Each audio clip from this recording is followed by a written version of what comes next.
Здравейте, Един.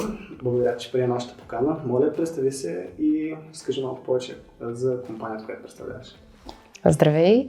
Казвам се Теодора Вълчанова и съм маркетинг менеджер в Mexon ООД.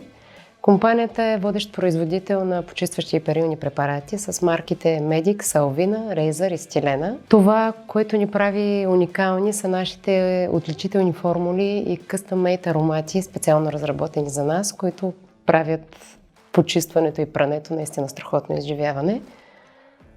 И ако трябва да кажа нещо вау за компанията, продуктите с Medix и Alvina присъстват почти във всяко едно домакинство, което е огромно постижение за българска марка. Това ни кара да се чувстваме изключително горди, защото това е огромно постижение и преди всичко огромна отговорност да бъдем избор номер 1. Вие сте, може би, един от най-дългогодишните ни партньори. Бих казал, че вече може би около 5 години имаме едно прекрасно сътрудничество. Какво е основното ви предизвикателство, което имате вие от гледна точка на маркетинг и в частност дигиталния маркетинг? Огромното предизвикателство, което се изправя пред нас е широко обхватната аудитория, която трябва да облъчим. Тъй като продуктите са с доста широк таргет на потребление, това означава да намерим и да съберем хората с различни интереси, с различни възрастови групи, да показваме неща, които са им интересни, за да може да ги ангажираме и да ги държим постоянно на страницата, така че да стават все по-големи фенове на марките. Това е едното предизвикателство. Другото, ако мога да нареча предизвикателство, това са постоянно променящите се формати и изисквания, които налагат социалните мрежи, към които постоянно трябва да се адаптираме. Вие ни държите в час с всичко, но доста често трябва да отреагираме ongoing на някоя кампания, за да може да не я спираме и да продължаваме по начина, по който искаме.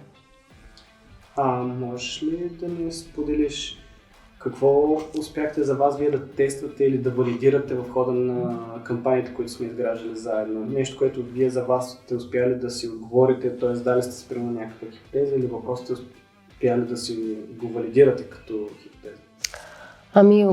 Огромният плюс е на използването въобще на дигиталните канали, че като за начало ние успяхме да скъсим дистанцията с потребителите. Това беше нещо, което много ни липсваше и много често в процеса на някоя кампания може да тестваме дали дадена стратегия или посока работи и как отреагират потребителите и дали е нужно да я напасваме и да я променим. От една страна, от друга страна,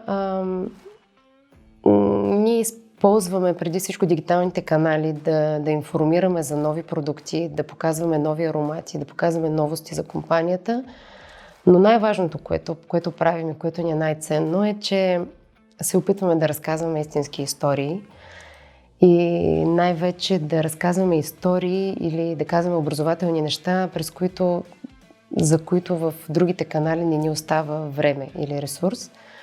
Защото много от продуктите ни или част от продуктите ни са доста специфични и изискват специално внимание, специален разказ, специален подход, специално обръщане на вниманието.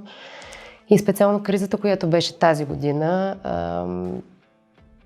с всички неща, които написахме, с всички истории, които разказахме, ни помогна изключително много да развием продукти и марки, които, да кажем, преди това останаха неразбрани, като дезинфекциращите препарати с марка Razer, като антибактериалния гел на Medix.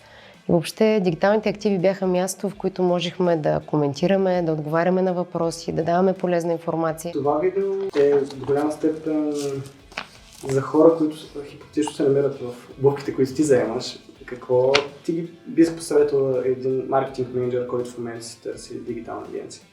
Това, което бих посъветвал всеки един колега е по-скоро когато си намери агенция, когато разбере, че това е неговата агенция, да бъде максимално честен и да бъде максимално открит. Колкото повече информация се споделя честна и истинска, толкова по-лесно самата агенция ще може наистина да влезе в обувките на маркетинг менеджера, да погледне през неговите очи, да види всички трудности и всички очаквания, които имат.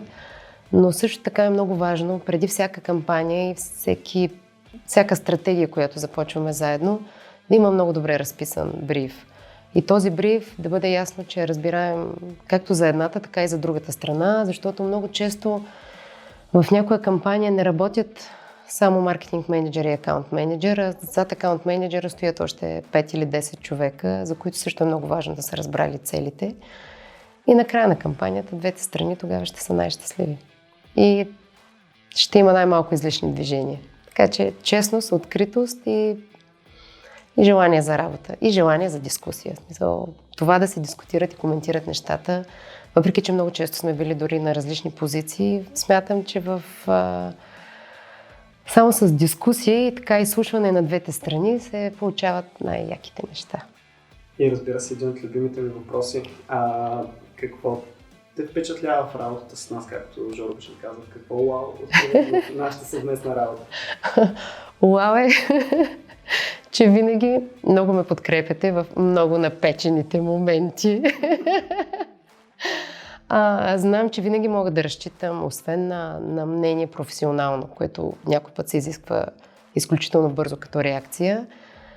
Знам, че винаги заставате на наша страна като производител и винаги ще защитите нашите интереси. Знам, че винаги ще ми кажете нещата такива каквито са, дори не винаги да искам да ги чуя, но в последствие ги чувам. Така че най-ценно ми е, че мога да разчитам на Explora в моментите, които сте ми нужни. Както споделих по-рано, ние работим от доста години заедно. Има ли неща, които се промениха при вас като процеси вследствие на съвместната ни работа и това, което получават като обратна връзка от дигиталния маркетинг? Да. Както казах, първото и най-ценното е, че успяхме да си говорим директно с хората, които ни купуват, с нашите потребители. Успяваме много лесно да получим обратна връзка за нови продукти. Успяваме да получим обратна връзка за това какво им харесва или какво можем да подобрим. Също така при нас като процеси станахме по-адаптивни, да се опитваме да мислим в посока не само за конкретната таргет група, да разширяваме таргет групите, да пречупваме комуникацията така, че да обхванем различни аудитории. И смятам, че по този начин развиваме марките и това е супер ценно.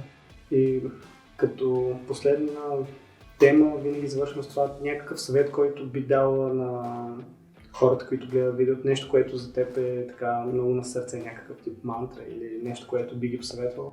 Моята мантра е: казвайте си нещата такива каквито са. Защото истината е най-ценният актив. И към потребителите, и във вътрешнофирмените комуникации, и между партньорите. Страхотно.